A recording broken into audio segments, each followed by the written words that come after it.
They brought him in cuffed and bleeding.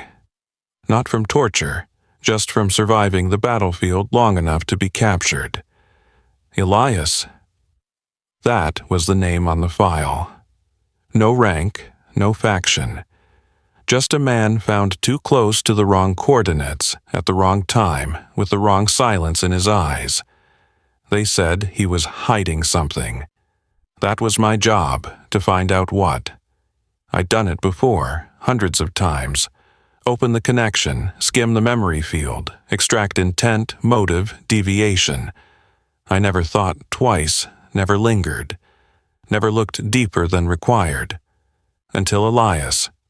The room was cold, sterile, the kind of place meant to break minds before bodies. He sat there like the chair belonged to him, no resistance, no protest, just waiting. I connected the neural tethers to his temple. He didn't flinch, no words passed between us. There didn't need to be. I was trained to find patterns, anomalies, strategic data woven into memory threads, but what I found wasn't what I was sent for.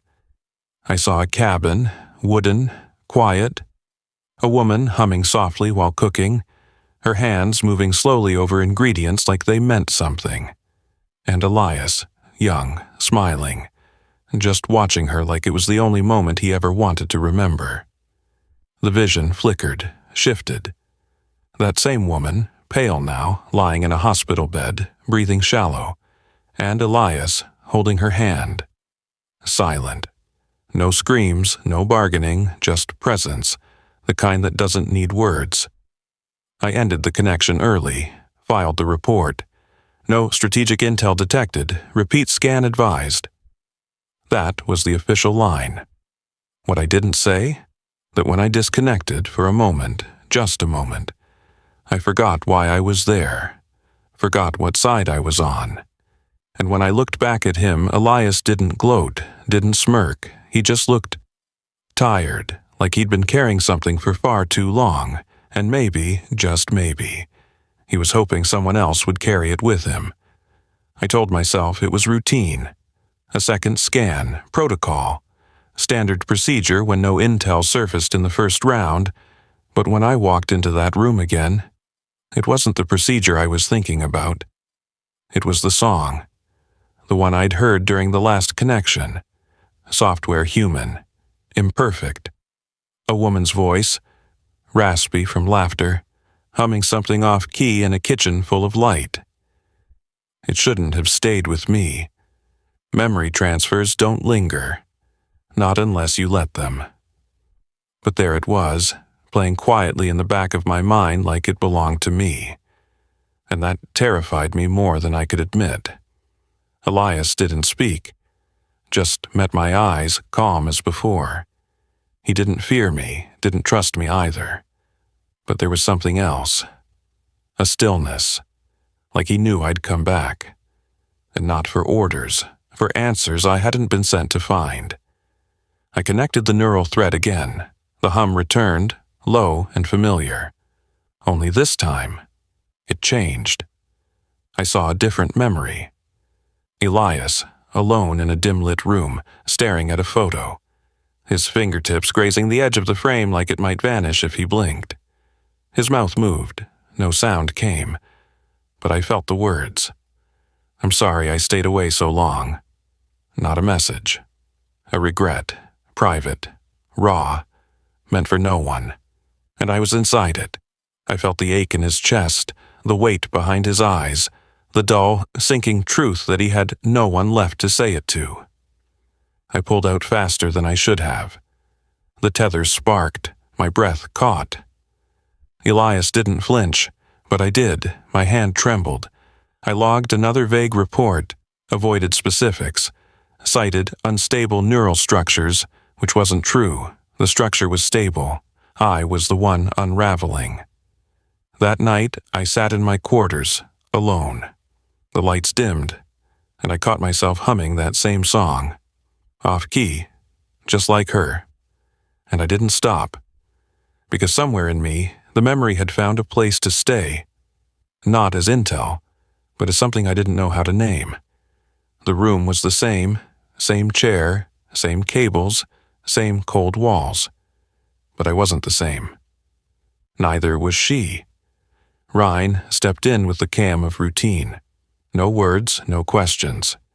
Just the gentle click of equipment, the hum of biosync initializing, the silence between us like a thread we both knew was fraying.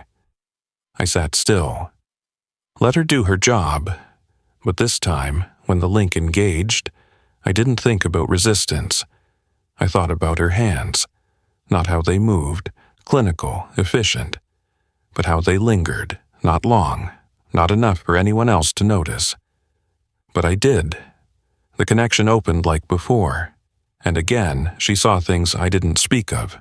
A coffee cup, half full, the smell of cinnamon from a market long gone, a hand brushing across my chest as I pretended to sleep, just to feel close to someone for one more minute.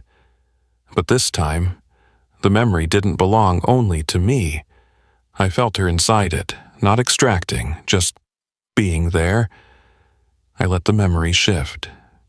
To a beach I hadn't visited since before the war, waves hitting dark stone, cold wind on skin. I was alone in that memory, had always been. But this time, when I turned around, she was there, not her body, her mind. Standing barefoot on wet sand, watching the sky like it might give her answers I couldn't. We didn't speak, but in the dream space between minds we didn't need to. The session ended without order. She pulled the tether free with shaking fingers. No logbook, no report, just a glance. Her eyes met mine. No longer cold, no longer unreadable, but scared. Not of me, of herself. And then she left without a word. Later that night I sat in my cell, still wired, still monitored, and stared at the wall. Not because I was planning, not because I was afraid, but because her silence had felt more intimate than any confession I'd ever heard. And I realized something. She was falling into my mind, the way I'd already fallen into her presence. She dreamed of rain. But it wasn't her world's rain, it was Earth's. Soft, irregular, messy, the kind that didn't fall in patterns or purify the air, the kind that ruined hair and soaked shoes and made people stop and sigh. She was standing under it, barefoot, listening to it drum against a tin roof as if it had something important to say, and she was smiling. She woke with that sound still in her ears. Checked her vitals, normal. Checked her neural link log. Nothing had been transferred. No traces of residual data, no cross-signal interference, but she could still feel it, like the dampness had settled behind her ribs. This kept happening, night after night. Not visions, not delusions, feelings.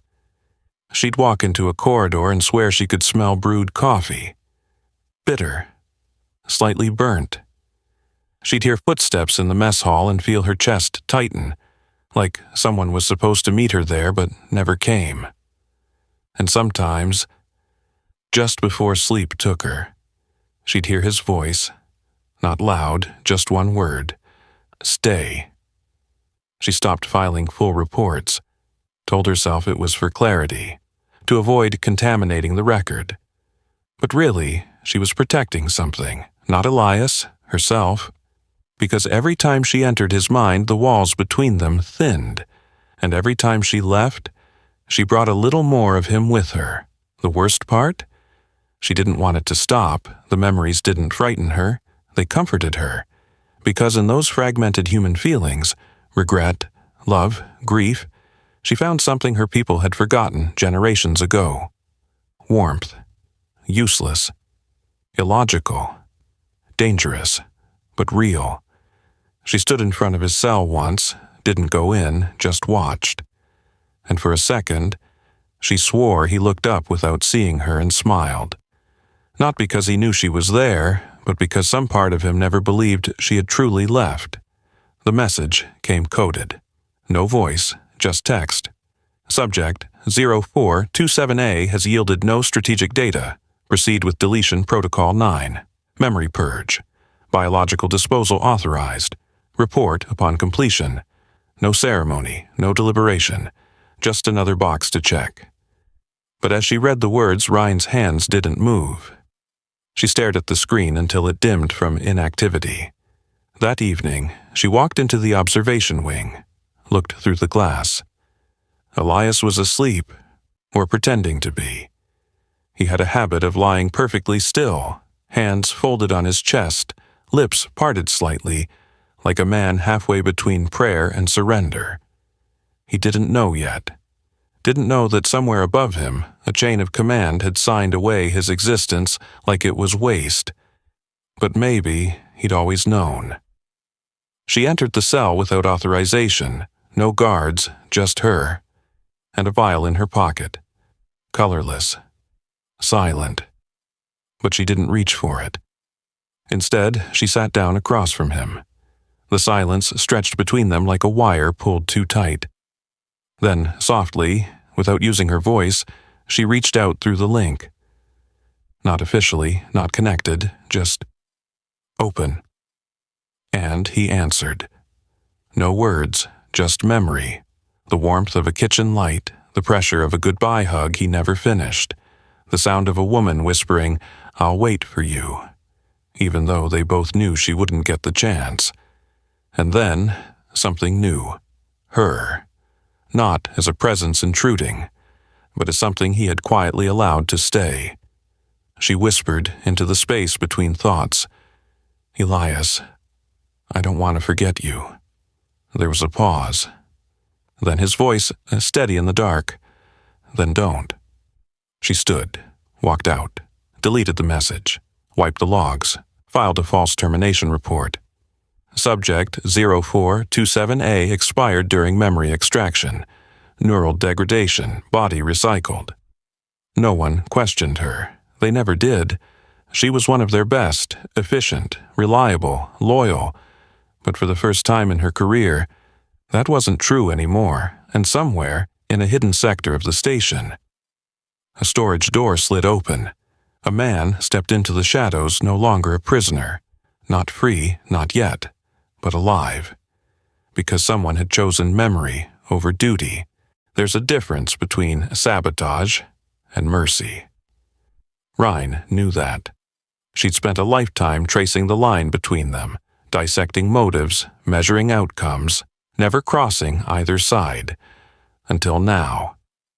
The protocol center was guarded by layers of clearance, but she was clearance. One command whispered into the maintenance logs. One diagnostic ping rerouted to a hallway camera that never moved.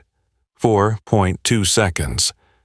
That's how long the system was blind. It was enough. Elias didn't ask questions, didn't plead, didn't argue. He stood in the corridor, nothing but plain clothes and tired eyes, waiting like someone who'd already made peace with being caught again. But she didn't look back. She just handed him a small neural scrambler, a crude device barely functional. "You'll need this to get past outer-tier scanners."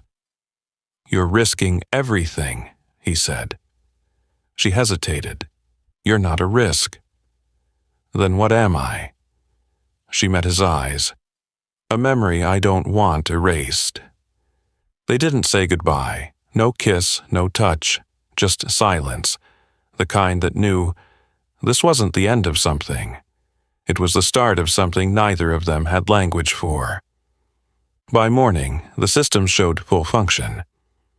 Elias was gone.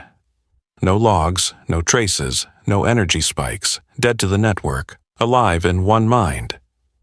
During her next evaluation, Ryan stared at her superior as he scanned the falsified report. He barely looked up. Another failed interrogation. Shame. Next time, try less empathy. She didn't flinch, didn't correct him.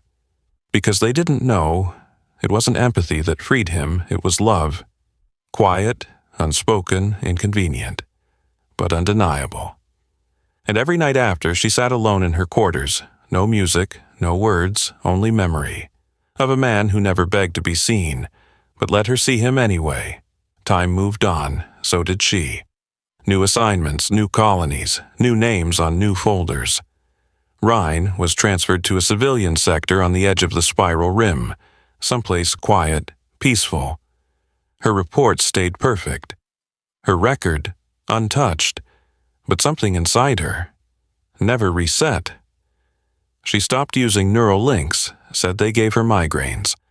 No one questioned her. No one noticed how often she lingered near music, though. Human music. She told herself it was curiosity, research, but deep down, she was waiting. One evening, the bar on Platform 6 played an old Terran file someone had salvaged.